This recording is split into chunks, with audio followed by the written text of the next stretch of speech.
सूत्रधरं देवं वन्देऽहं गणनायकम्। मूषकोत्तममारुह्य देवासुरमहाहवे योद्धुकामं महावीर्यं वन्देऽहं गणनायकम्। यक्षकिन्निरगन्धर्वक्ष सिद्धविद्याधरैः सदा स्तूयमानं महाबाहुं वन्देऽहं गणनायकम्। सर्वविघ्नहरं देवं सर्वविघ्नविवर्जितं सर्वसिद्धिप्रदातारं वन्देऽहं गणनायकम्। गणाष्टकमिदं पुण्यं यः पठे सततं नरः सिद्ध्यन्ति सर्वकार्याणि विद्यावान् धनवान् भवेत्।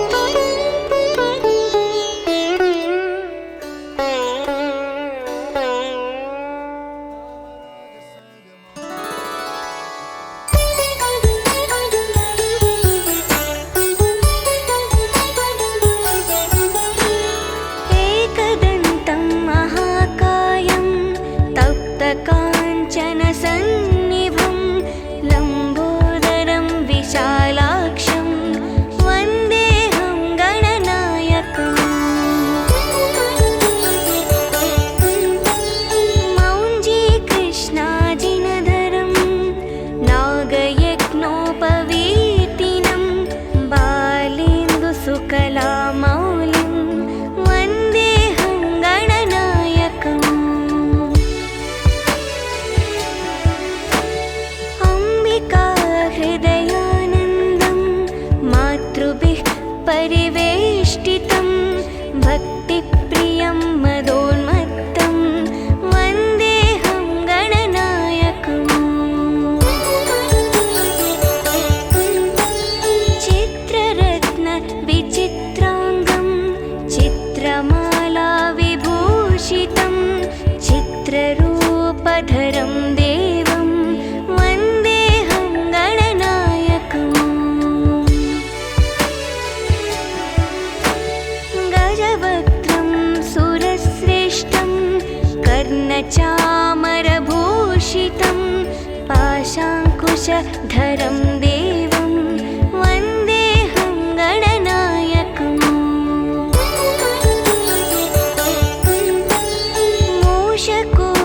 मूषकोत्तममारुह्य देवासुरमहाहवे योद्धुकामं महावीर्यं वन्देऽहं गणनायकम्। यक्षकिन्निरगन्धर्वक्ष सिद्धविद्याधरैः सदा स्तूयमानं महाबाहुं वन्देऽहं गणनायकम्। सर्वविघ्नहरं देवं सर्वविघ्नविवर्जितं सर्वसिद्धिप्रदातारं वन्देऽहं गणनायकम्। गणाष्टकमिदं पुण्यं यः पठे सततं नरः सिद्ध्यन्ति सर्वकार्याणि विद्यावान् धनवान् भवेत्।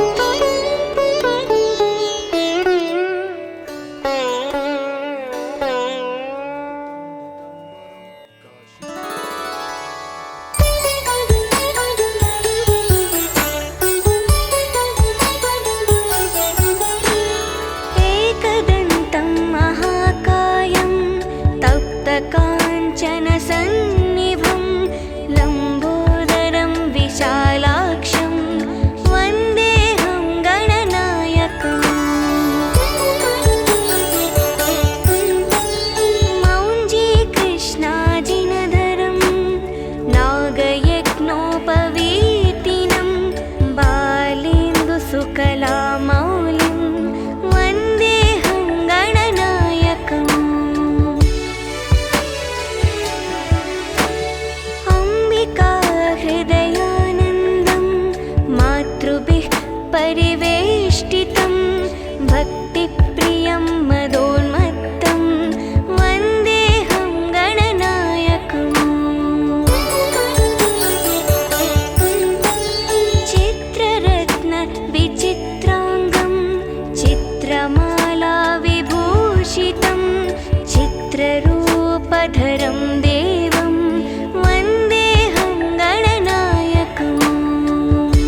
कर्णचामरभूषितं पाशाङ्कुशधरं देवं वन्देऽहं गणनायकम् मूषकोत्तममारुह्य देवासुरमहाहवे योद्धुकामं महावीर्यं वन्देऽहं गणनायकम् यक्षकिन्निरगन्धर्वक्ष सिद्धविद्याधरैः सदा स्तूयमानं महाबाहुं वन्देऽहं गणनायकम् सर्वविघ्नहरं देवं सर्वविघ्नविवर्जितं सर्वसिद्धिप्रदातारं वन्देऽहं गणनायकम् गणाष्टकमिदं पुण्यं यः पठे सततं नरः सिद्ध्यन्ति सर्वकार्याणि विद्यावान् धनवान् भवेत्।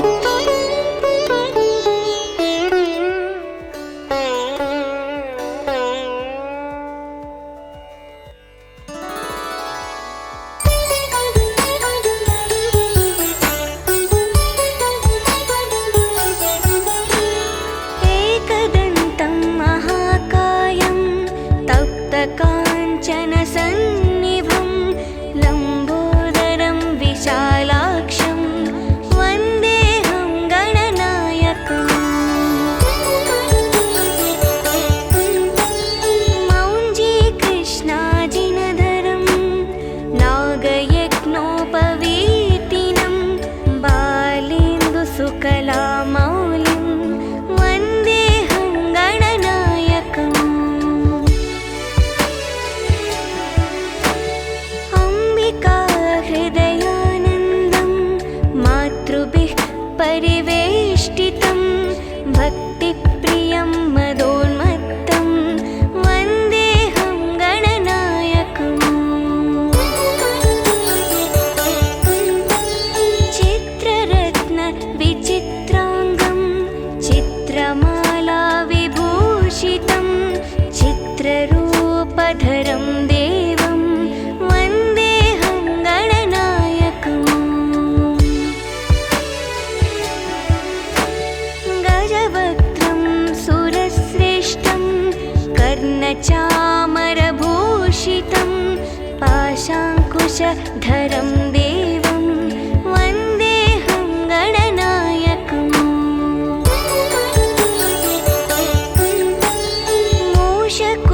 मूषकोत्तममारुह्य देवासुरमहाहवे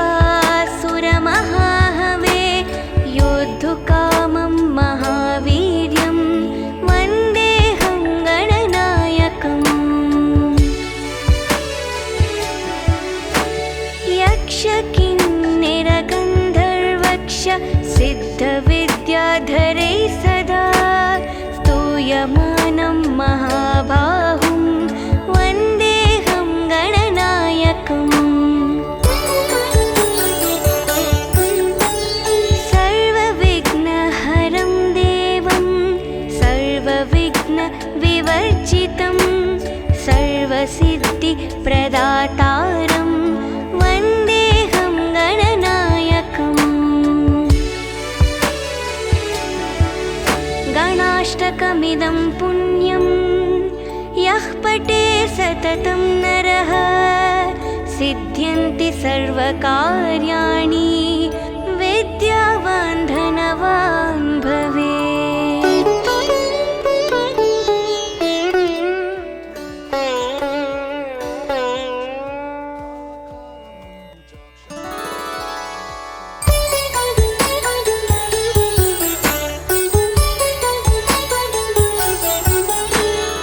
एकदन्तं महाकायं तप्तकाञ्चनसन्निभं लम्बोदरं विशालाक्षं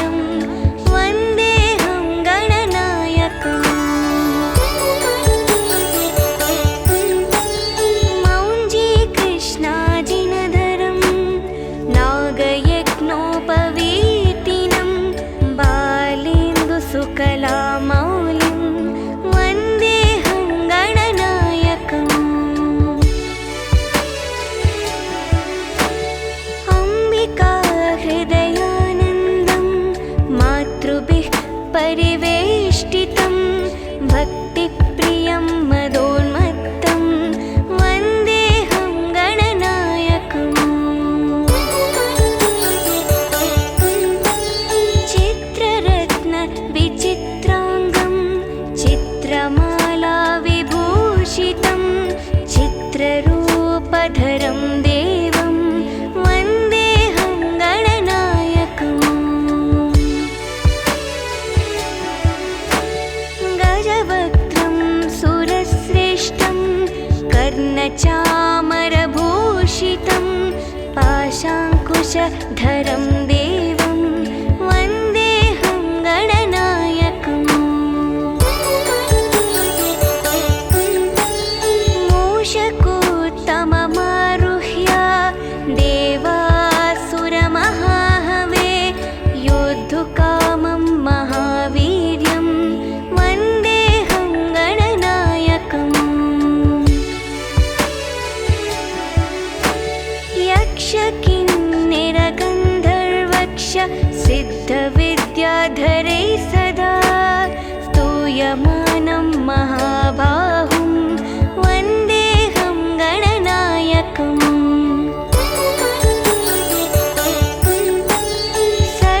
सर्वविघ्नहरं देवं सर्वविघ्नविवर्जितं सर्वसिद्धिप्रदातारं वन्देऽहं गणनायकम् गणाष्टकमिदं पुण्यं यः पठे सततं नरः सिद्ध्यन्ति सर्वकार्याणि विद्यावान् धनवान् भवेत्।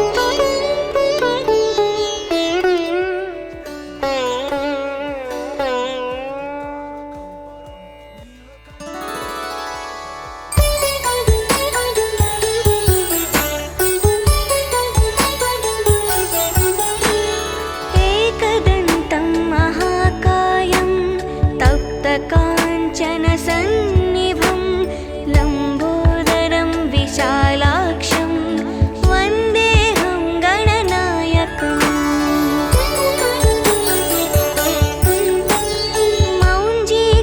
मौञ्जीकृष्णाजिनधरं नागयज्ञोपवीतिनं बालेन्दुसुकलामौलिं वन्देऽहं गणनायकम्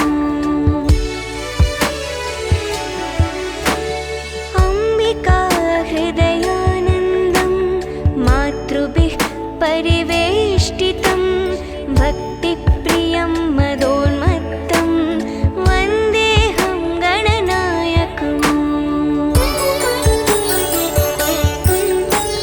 चित्ररत्नविचित्राङ्गं चित्रमालाविभूषितं चित्ररूपधरं देवं वन्देऽहं गणनायकम्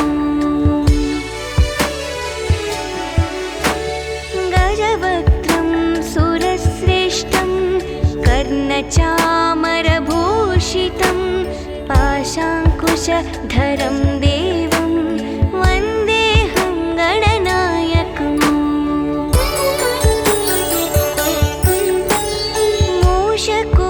मूषकोत्तममारुह्य देवासुरमहाहवे योद्धुकामं महावीर्यं वन्देऽहं गणनायकम् यक्षकिन्निरगन्धर्वक्ष सिद्धविद्याधरैः सदा स्तूयमानं महाबाहुं वन्देऽहं गणनायकम्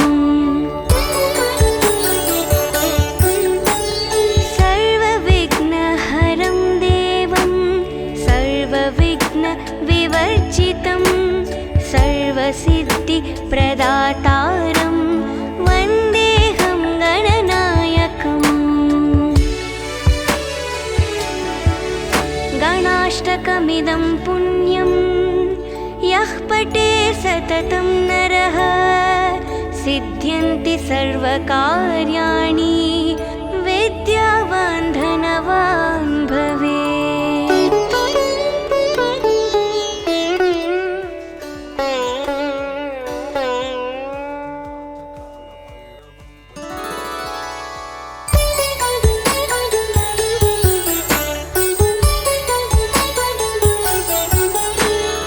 एकदन्तं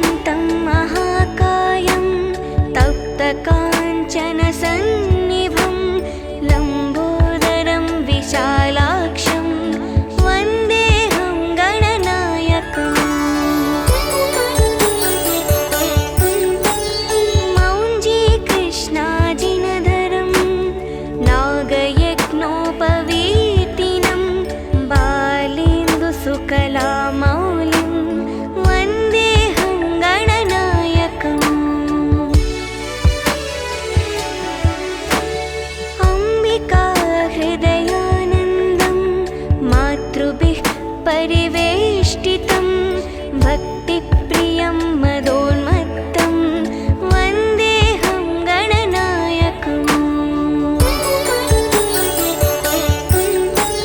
चित्ररत्न विचित्राङ्गं चित्रमाला विभूषितं चित्ररूपधरं देवं वन्देऽहं गणनायकम् गजवक्त्रं सुरश्रेष्ठं कर्णचामरभूषितं पाशाङ्कुशधरं देवं वन्देऽहं गणनायकम् मूषकोत्तममारुह्य देवासुरमहाहवे योद्धुकामं महावीर्यं वन्देऽहं गणनायकम् यक्षकिन्निरगन्धर्वक्ष सिद्धविद्याधरै सदा स्तूयमानं महाबाहुं वन्देऽहं गणनायकम् सर्वविघ्नहरं देवं सर्वविघ्नविवर्जितं सर्वसिद्धिप्रदातारं वन्देऽहं गणनायकम् गणाष्टकमिदं पुण्यं यः पठे सततं नरः सिद्ध्यन्ति सर्वकार्याणि विद्यावान् धनवान् भवेत्।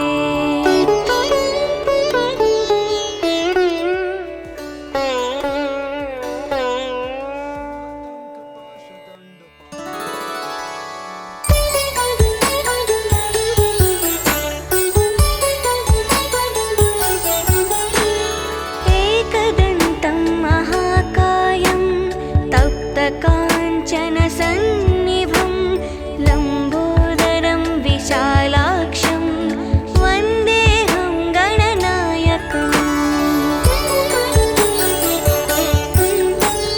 मौञ्जीकृष्णाजिनधरं नागयज्ञोपवीतिनं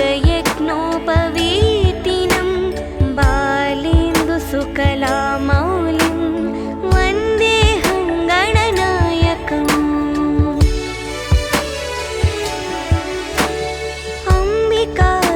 अम्बिकाहृदयानन्दं मातृभिः परिवेष्टितं भक्तिप्रियं मदोन्मत्तं वन्देऽहं गणनायकम्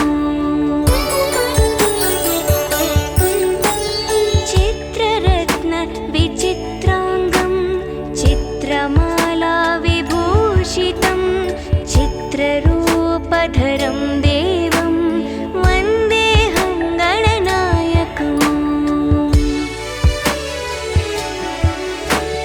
गजवक्त्रं सुरश्रेष्ठं कर्णचामरभूषितं पाशाङ्कुशधरं देवं वन्देऽहं गणनायकम्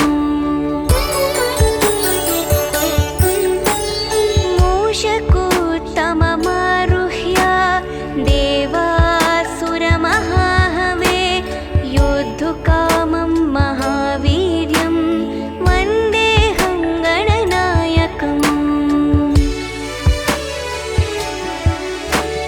यक्षकिन्निरगन्धर्वक्ष सिद्धविद्याधरै सदा स्तूयमानं महाबाहुं वन्देऽहं गणनायकम् सर्वविघ्नहरं देवं सर्वविघ्नविवर्जितं सर्वसिद्धिप्रदातारं वन्देऽहं गणनायकम् गणाष्टकमिदं पुण्यं यः पठे सततं नरः सिद्ध्यन्ति सर्वकार्याणि विद्यावान् धनवान् भवेत्।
गजवक्त्रं सुरश्रेष्ठं कर्णचामरभूषितं पाशाङ्कुशधरं देवं वन्देऽहं गणनायकम्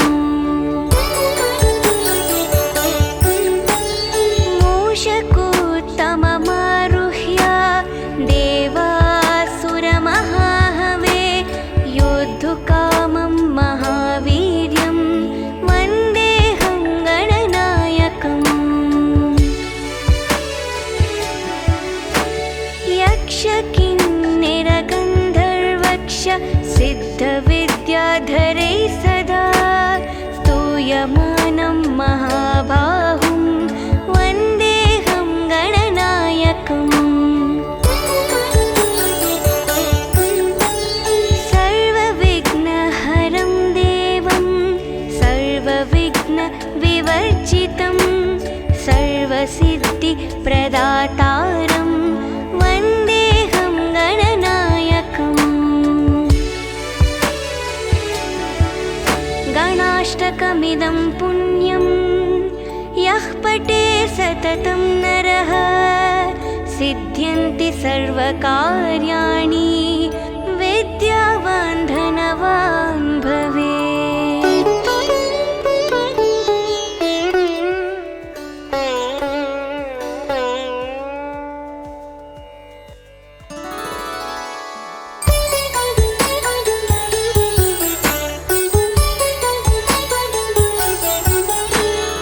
एकदन्तं महाकायं तप्तकाञ्चनसन्निभं लम्बोदरं विशालाक्षं वन्देऽहं गणनायकम् मौञ्जीकृष्णाजिनधरं नागयज्ञोपवीतिनं बालेन्दुसुकलामौलिं वन्देऽहं गणनायकम् अम्बिकाहृदयानन्दं मातृभिः परिवेष्टितं भक्तिप्रियं मदोन्मत्तं वन्देऽहं गणनायकम् चित्ररत्नविचित्राङ्गं चित्रमालाविभूषितं चित्ररूपधरं देवं वन्देऽहं गणनायकम् गजवक्त्रं सुरश्रेष्ठं कर्णचामरभूषितं पाशाङ्कुशधरं देवं वन्देऽहं गणनायकम्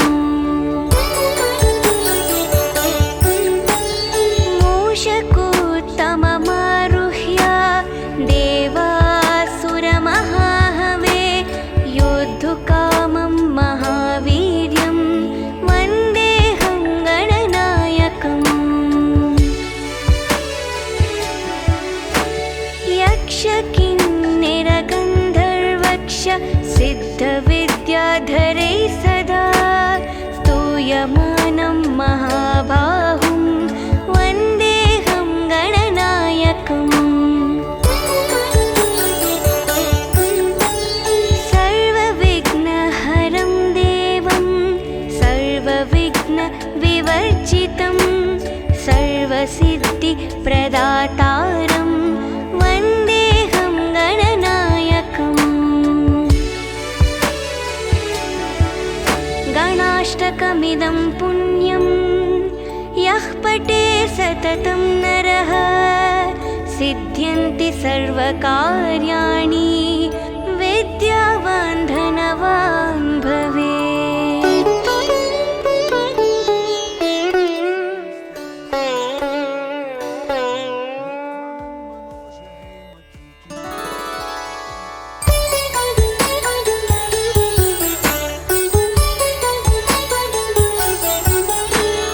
एकदन्तं महाकायं तप्तकाञ्चनसन्निभं लम्बोदरं विशालाक्षं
कर्णचामरभूषितं पाशाङ्कुशधरं देवं वन्देऽहं गणनायकम्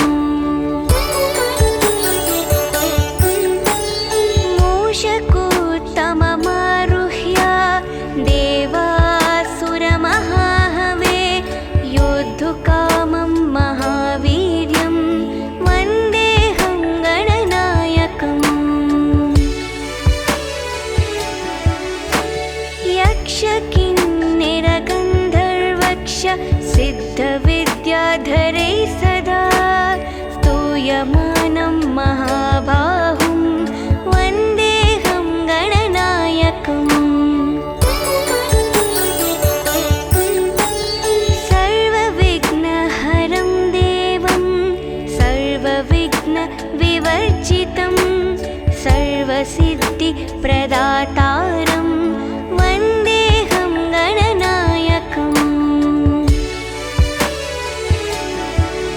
गणाष्टकमिदं पुण्यं यः पठे सततं नरः सिद्ध्यन्ति सर्वकार्याणि विद्यावान् धनवान् भवेत्।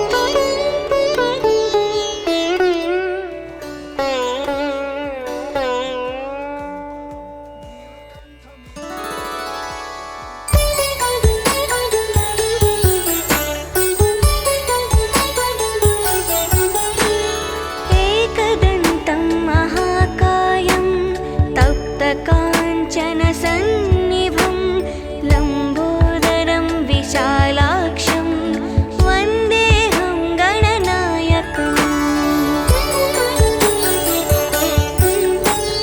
मौञ्जीकृष्णाजिनधरं नागयज्ञोपवीतिनं बालेन्दुसुकलामौलिं वन्देऽहं गणनायकम्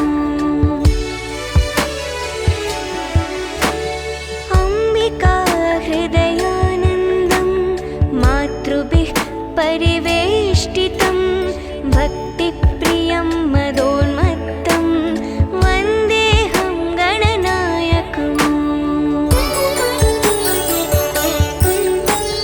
चित्ररत्नविचित्राङ्गं चित्रमालाविभूषितं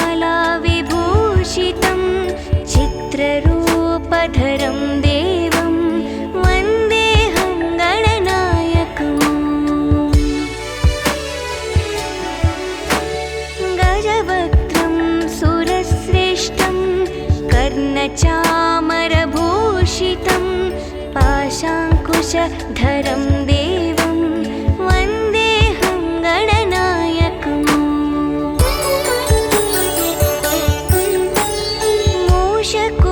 मूषकोत्तममारुह्य देवासुरमहाहवे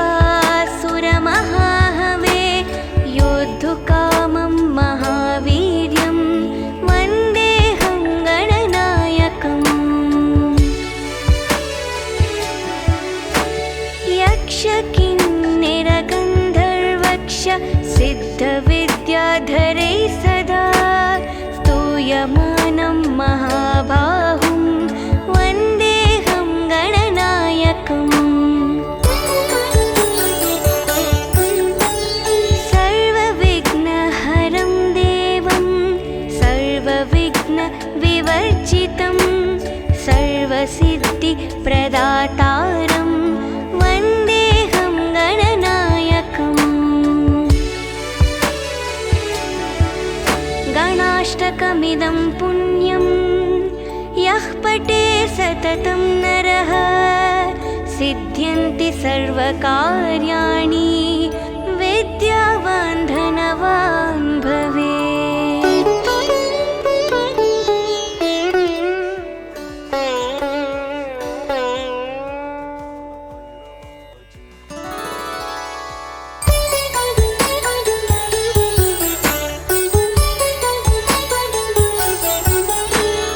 एकदन्तं महाकायं तप्तकाञ्चनसन्निभं लम्बोदरं विशालाक्षं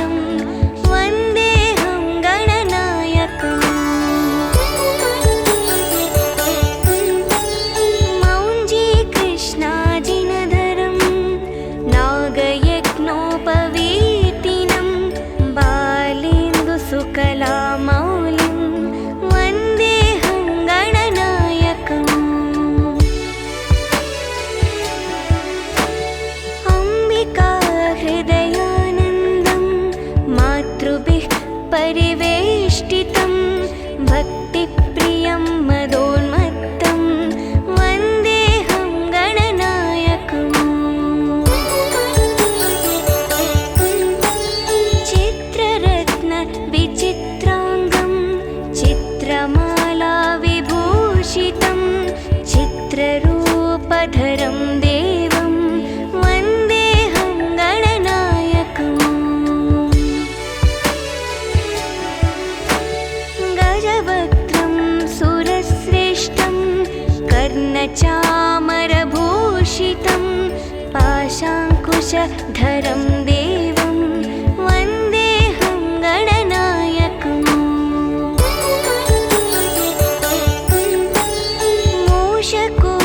मूषकोत्तममारुह्य देवासुरमहाहवे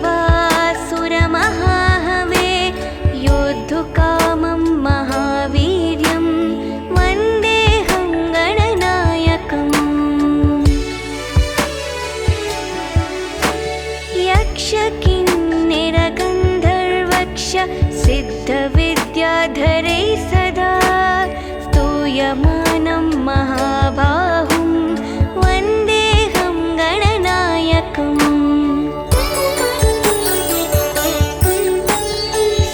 सर्वविघ्नहरं देवं सर्वविघ्नविवर्जितं सर्वसिद्धिप्रदातारं वन्देऽहं गणनायकम्